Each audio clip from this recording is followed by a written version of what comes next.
Hi, everybody. So, we are looking at psychology as a way of thinking this week for week number one. What I've put together here is a little like PowerPoint presentation. It's fairly brief, but I wanted to highlight some of the kind of key concepts, almost like a traditional lecture, if you will. Not a bad idea to be taking notes or at least just pay attention and know this is here for you later, should you want to reference it again. But a couple of the things we'll look at like defining psychology, the goals of science, what are some methods of knowing, the theory data cycle, elements of good scientific theories, a couple of different types of research, and then the publication process. And a few of these things we'll come back to again in week number three as we talk about how information advances, but definitely just want to introduce them a little bit here. So when we're looking at our topic, right, psychology is a science, and this is definitely something that we look at a little bit both this week and next week,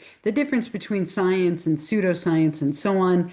But psychology is the scientific study of mental processes and behavior. So it's all of our senses, our thoughts, our feelings, our actions, and what we do.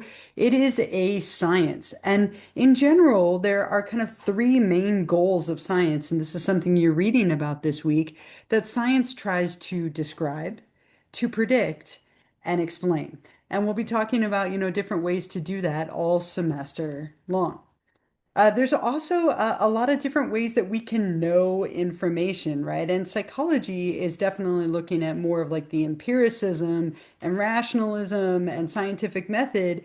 But in general, what are some of the ways that we find out information, right? Like if you needed to know something, how would you acquire it? One of the most common ways we do this is through our intuition. We rely on our gut, our emotions, our instincts to guide us. Sometimes this can be right on, and other times it can kind of mislead us a little bit. We often rely on authority. We accept ideas because a person of like authority states they are true. A doctor tells us something, a parent tells us something, a teacher tells us something, and we accept it because they are a person of knowledge or authority. Rationalism is when we use logic and reasoning to acquire new knowledge, right? We use a rational train of thought, our logic and reasoning. Empiricism, something that we will focus on a lot in this class, kind of an empirical attitude, using evidence from senses or even instruments that assist the senses as a basis for conclusions. And then finally, the scientific method, where we systematically collect and evaluate evidence to test ideas and answer questions. Now, we are focusing mainly on the scientific method and empiricism. And when scientists are testing theories, we have what we can call the theory data cycle. And again, we'll kind of come back to some of these terms in week number three. But what happens is we come up with a theory, right, where we describe general principles about how variables relate to each other. It's kind of like an explanation, if you will, which leads us to some research questions, which leads us to like a research design and hypotheses or predictions about the outcomes of research based on those theories. And then we go out and we collect a bunch of data, right? We observe and we do that, and then we might have to go back and revise, right? Or kind of go back if it supports it to our theory, great. If it doesn't, we revise it. But this is kind of an ongoing cycle that we're constantly doing of collecting and theorizing and hypothesizing and researching, very, very empirical and scientific method driven.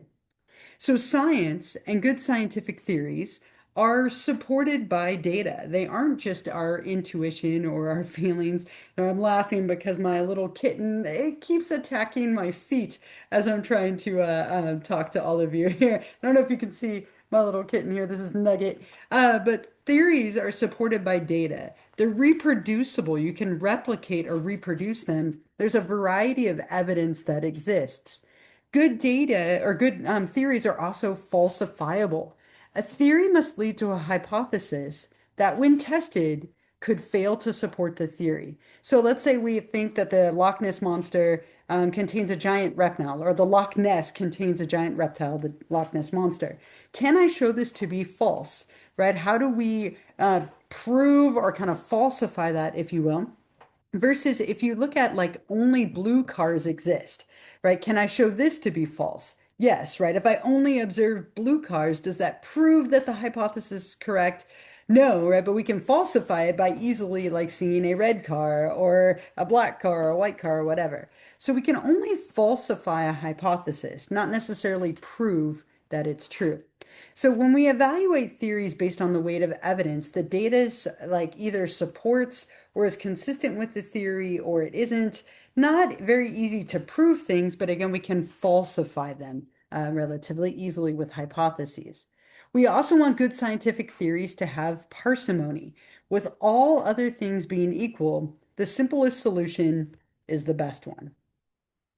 When we're talking about research, we oftentimes break things down into producers and consumers, right? People who are creating and people who are consuming or like digesting that research. And when we're talking about being consumers, which is kind of the focus of our work and in this class, we really want to be critical or smart consumers of information. Really important that we don't just accept things blindly, that we learn how to spot fake news, that we do all of the things that are on this little picture right here. We want to read research, understand it, learn from it, and ask good questions about it. A large proportion of studies are not performed accurately, so it's really important to know how to distinguish the good ones from the bad ones, something that we'll talk about throughout the course. Knowledge about research methods, hence this class, right, obviously helps. So when we're spotting fake news, you always want to consider the source. You got to read beyond the headline. You got to check the authors and supporting sources. When was it published? Is it a joke? Right? Check your biases. Ask the experts. Things that we're going to focus on a little bit, right? Well, how do we become like a critical consumer? And you'll be looking at this a little bit in your discussion for this week of taking a random headline and being critical of it. Scientists tackle both applied and basic problems, right? So we can have basic research and applied research, and then kind of the middle ground of translational research. Basic research, things like what parts of the brain are active when experience mediators are mediating, right? And then applied research has our school's new mediation program helped students focus longer on their math lessons. And then you kind of have in the middle where you're testing something in a laboratory setting, which might be kind of a bridge or like a middle ground between the two. So with basic research, what we're trying to do is enhance the general body of knowledge about a particular topic. Applied research is conducted in order to solve a practical problem, and translational research is kind of that bridge between the basic and applied, where we're trying to take basic research and then use them to develop applications that we can then use to solve some problems.